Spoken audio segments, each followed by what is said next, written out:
I wonder what is happening to oxygen in the oceans. An international team of researchers have come together to answer this question for you. Animals that live in water need oxygen to survive, just like we do.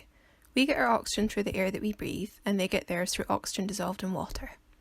When a fish tank has high oxygen concentration dissolved in the water, the fish which live in it have enough oxygen to breathe and live happily. However, if the tank has low oxygen, the fish don't have enough to survive and are suffocated. In the oceans, there are actually vast areas where oxygen is severely depleted. These are called oxygen minimum zones or ocean dead zones. They occur in areas where the supply of oxygen is outcompeted by demand, and they typically occur near highly productive upwelling areas.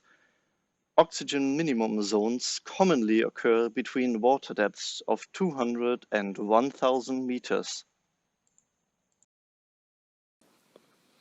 In oxygen minimum zones, there are some curious creatures whose life is adapted to living under these conditions, like the Humboldt krill shown here. Most species, however, suffer in oxygen-depleted environments. Ocean desoxygenation has been in the news quite recently.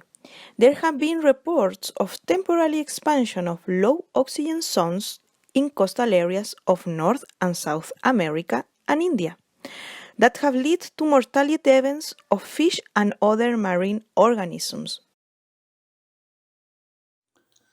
Scientists have been monitoring seawater oxygen concentrations since 1960. Worryingly, they have found that these oxygen minimum zones have been expanding. In fact, global seawater oxygen levels have decreased by 2% since that time. Models confirm this trend and also predict that the decrease will continue in the future. At Heriot-Watt, we are doing research in understanding how oxygen in seawater has varied on longer time scales during ice ages when there were huge ice sheets and during warm periods in the geological past. This is quite important, and it can help us in understanding what might be happening in the future.